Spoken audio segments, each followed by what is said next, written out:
Hey there guys, it's Joey, and today's video is going to be discussing the path-walking concept of silence. If you're on my Facebook page, I already shared the picture of the hermit and my thoughts around energies of this week. And I'm going to share it on here as well and talk a little bit about it because I think it's important. So I'm going to read what I wrote with the Hermit card, which is here from the Wild Unknown. The Hermit Tarot card reflects how I feel this week has gone energy-wise. All about silence. The solitary, self-reflective, introverted energy of the Hermit sums up how I have felt pretty much for the entire week, stepping back for the most part, embracing a very important part of any witch's path, or any human's path for that matter, which is to be silent. In today's modern social media heavy world where people can blurt out any thought in their head via Twitter or upload pictures of what they ate that day or give non-researched, non-thought out opinions on matters of the day, silence is often a forgotten concept, sometimes undervalued. At worst, people see it as a negative idea or term, equating it with the selfishness and antisocial behaviour. In fact, silence can often be the exact opposite of this negative interpretation. The need to step back and not get involved is often undervalued, or seen as a negative for that matter. To rise above a certain situation is often the best thing a person can do, and yet it is not often encouraged.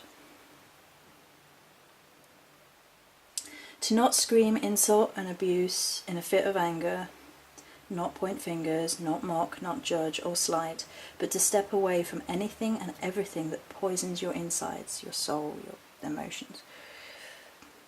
To say nothing, to allow no response to be pulled out of you, to respect yourself enough to sidestep and let go. From Morris 2014. So the energies this week, at the very beginning of the week, I knew it was going to be about silence. I just had that feeling.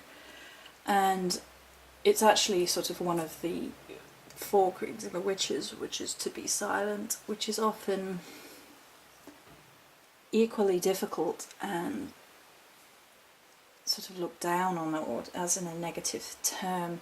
You're seen as being antisocial if you're silent and step away from everything.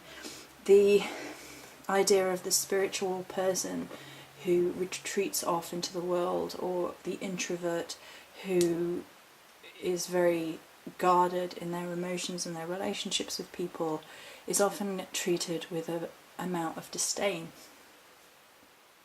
People, even within tarot readings, sometimes read the hermit as a sort of negative energy in a way, because it's all about cutting yourself off and dealing with your own problems or spiritual evolution. I was reading all about the hermit from different people's perspectives this week, and one person said that they dreaded seeing the hermit, which is an undervalue of its importance and the importance of the role of being silent.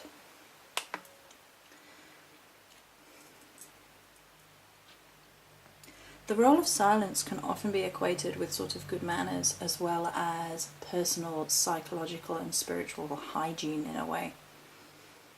We live in a world where social media makes everything very easy.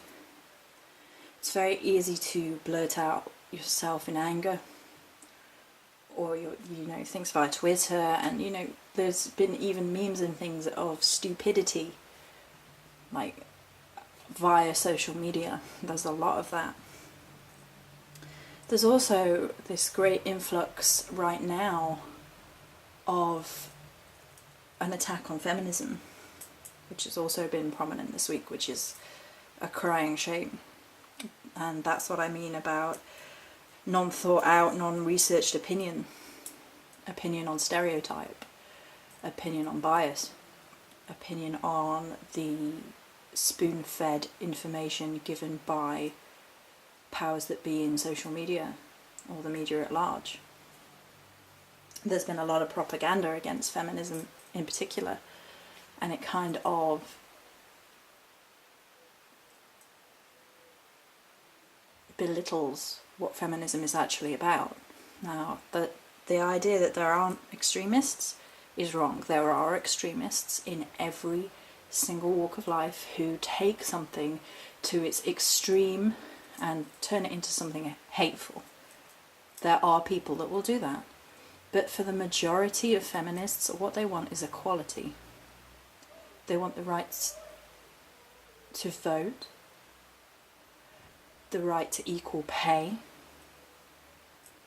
the right to not be sexually discriminated against. And they want those things regardless of gender. They want those things for men and women equally.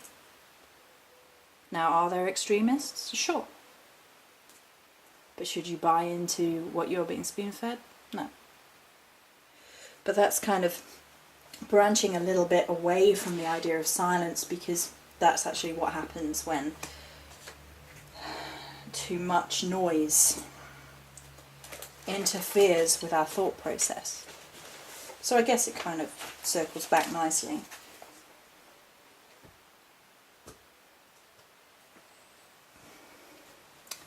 The art of silence is something which I have been practicing all week, forced and non-forced. It can be a lonely experience, which I guess is why some people shy away from ever doing it, and some people treat the person going into themselves as a selfish, self-absorbed individual. Spirituality is all about discovery of the self, about self-improvement, about talking about your own experiences, because you can't talk about anybody else's experiences. You don't have the right. It's dishonest to talk about spirituality in terms of a collective all the time, because you cannot place your thoughts, values and judgments on anybody else's path. They won't have had the same experiences as you will have had. They won't have had the same thoughts, feelings, reactions, upbringing, memories, and so forth. And so being silent sometimes is absolutely necessary to process all of those things that you have been through. To take stock of where you are and where you want to be. It's an important stepping stone on the road to progress. It's to take time to consider everything about yourself, about your reactions to situations, about your spiritual path. In this circumstance, we are obviously focusing completely on the spiritual side of silence. However, as I mentioned in my sort of statement, I guess, it's important for all human beings to step back and consider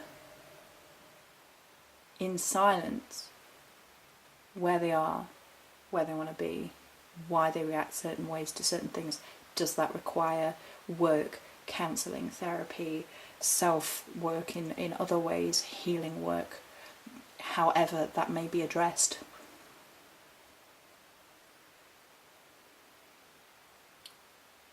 I wonder sometimes about why it is seen as such a negative thing, why introverts are sometimes treated with a disdain, and why the idea of silence is treated in such a negative light, with labels such as self-centered and self-absorbed being applied. Why it is considered to be antisocial, when in fact behaviours as a whole, in a whole of a person, can be greatly improved from periods of silence. First and foremost, it's true with silence, as it is with all things, that to everything there must be a balance. Too much of one thing or another thing is harmful.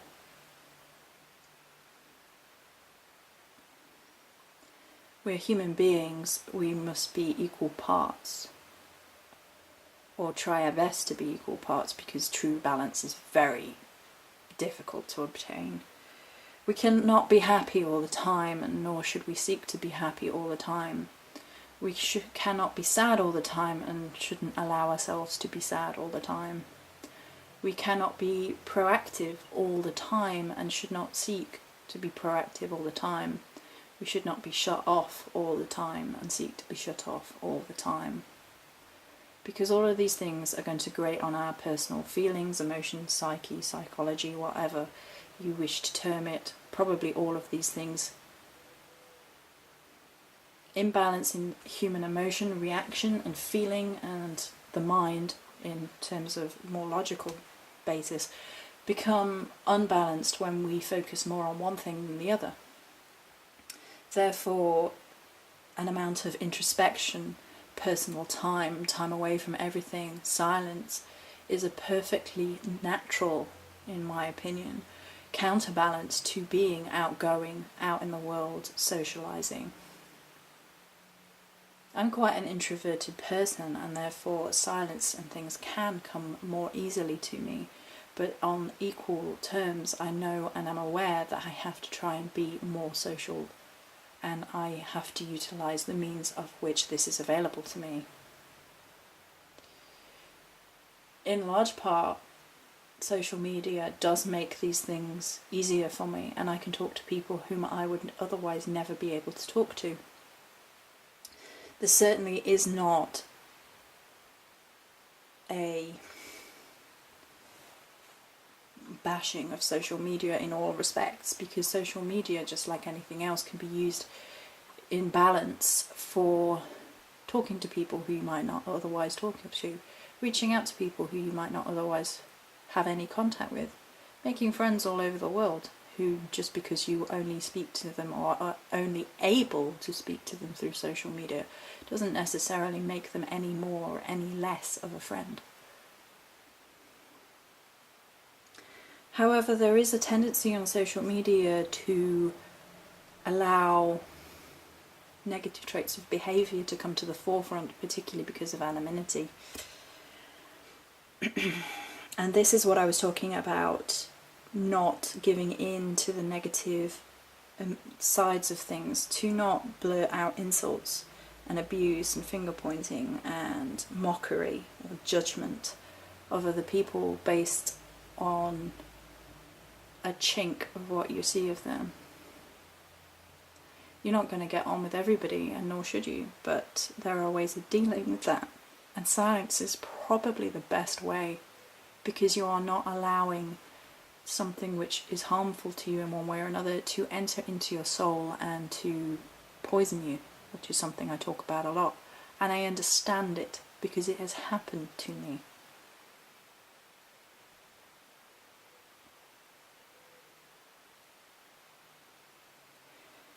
Sometimes what people are after is a response,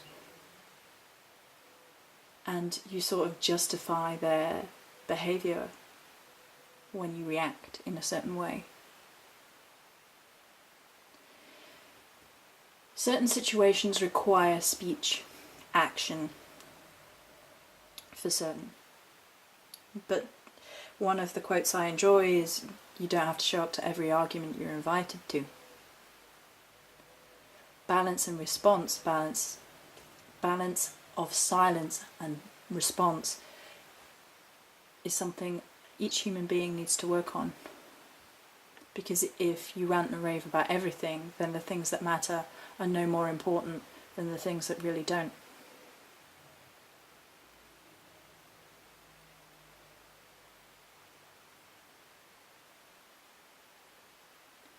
Personal silence can be a real difficult thing for some people.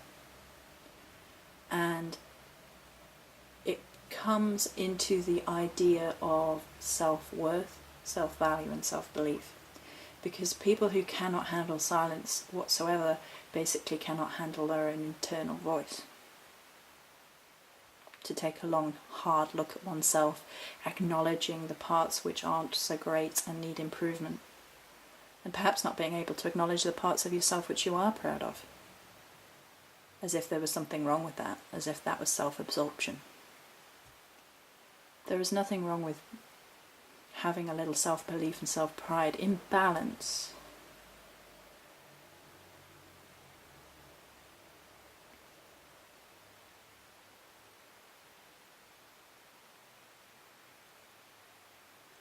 Taking the time to research and think out ideas, concepts, statements you wish to make, things you wish to say through whichever medium,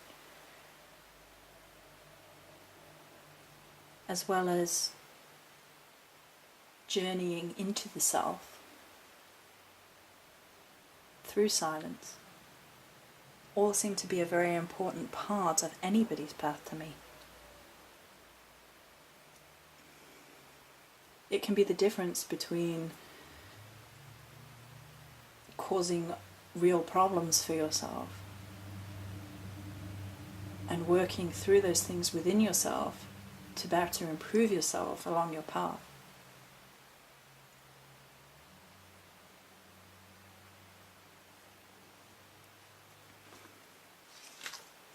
Silence also makes your words more.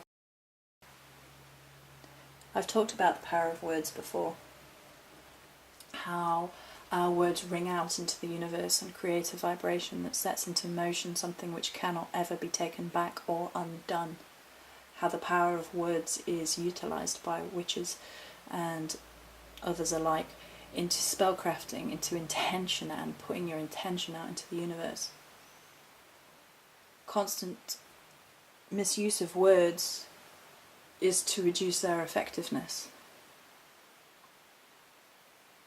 Also, the power of silence is something else. A single word into the silence is a powerful thing.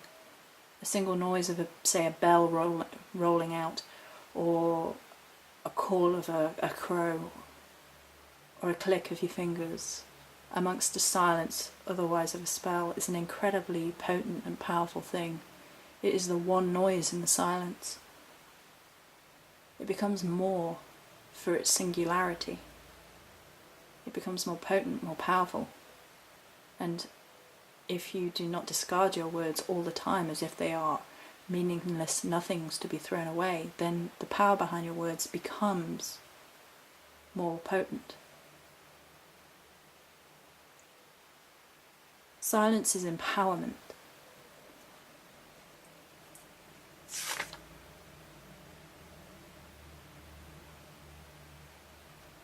Was the final line of what I wrote down.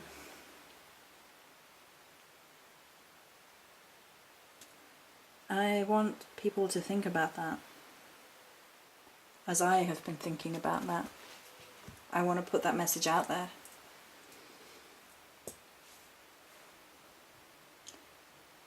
Silence is empowerment. In balance. Speak out when you need to. Fight when you need to.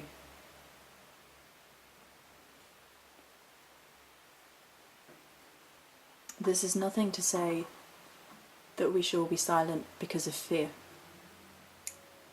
Fear is not a reason for silence. It's not a good reason for silence. To not speak up because you are afraid. And that is what we were talking about with balance. That is not the time for silence.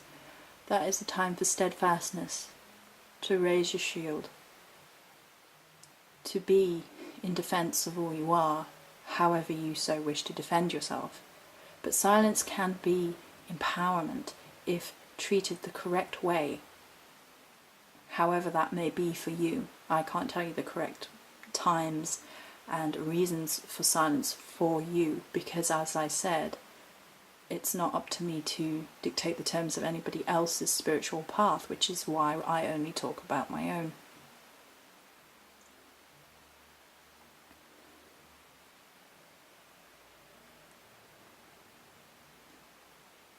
I think the best idea is knowing